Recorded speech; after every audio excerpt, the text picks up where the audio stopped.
A Dutch website called Let's Go Digital has leaked a patent application that Sony made for a new controller, and it looks unexpected to say the least. On the outside, it's got a screen, a D-pad, the 4 PlayStation buttons you know and love, as well as 2 bumpers. Apparently on the inside there's a gyroscope and a tri-axle acceleration sensor. Maybe more importantly, or more horrifying, is the fact that it also might have a heart rate sensor and a fingerprint sensor. Why does the controller need this stuff other than to collect some very personal data? A lot of people are saying that this controller looks like a Nintendo Switch, but honestly it looks more like a Game Boy Micro. Don't remember these little things? The Game Boy Micro was the final Game Boy. It came out in 2005, and it's pretty much just a smaller, sleeker version of the Game Boy Advance. Why is Sony biting the design of a forgotten version of the Game Boy?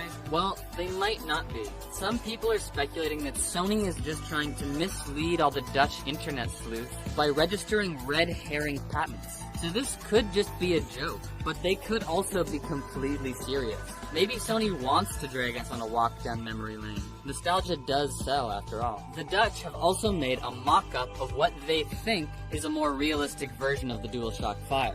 It looks pretty much like the DS4, but wider and flatter, with a honkin' big screen in the middle. And unless Sony invents a new type of battery, this thing will probably be plugged in more often than not. When the PS4 and the Xbox One came out back in 2013, no one was blown away. The generational jump wasn't what we thought it would be. But then 3 years later, Sony released the PlayStation 4 Pro, which had the specs everyone was expecting from the base model PS4. Needless to say, buying 2 versions of the same console isn't anyone's idea of a good deal. So what's gonna happen with the PS5? Well, here's what the people at PlayStation have to say about it. Indeed, in the past, the cycle for a new platform was 7 to 10 years.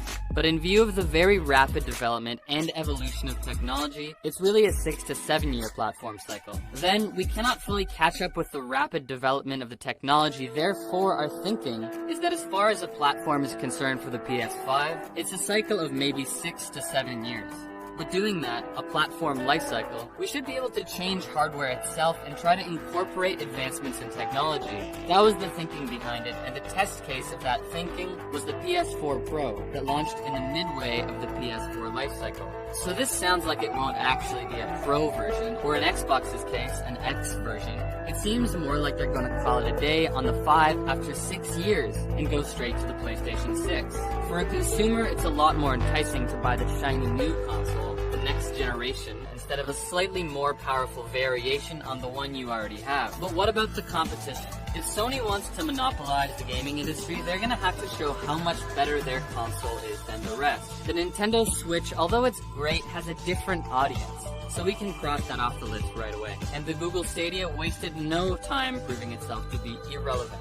That leaves the Xbox Project Scarlet. In their reveal trailer, which was like watching paint dry, they say that this generation will be a bigger leap than any generation we've done before. Does that mean that the color scheme will be, in keeping with the name, red instead of green? Microsoft is promising that its premium edition, which is called the Anaconda, proving that they are also fans of innuendo, will be about 10 times more powerful than the base model of the Xbox One.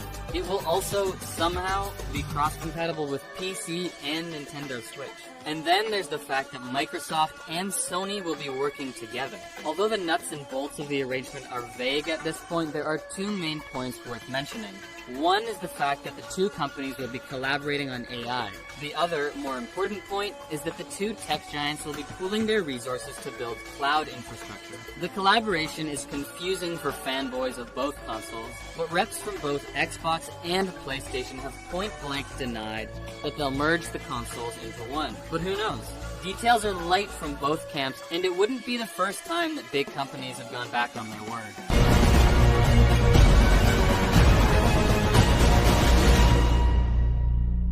This is the mark of a true market leader. The popular maxim is, skate to where the puck is going, not where it is. It's a way of saying that to ensure long-term market dominance, you need to keep moving and not afford to get complacent or take your foot off the pedal. Sony, with their moves this generation, of which their response to the cross-platform play controversy is just the latest one, have demonstrated a capacity of doing just that. They have demonstrated once again why they are a true market leader.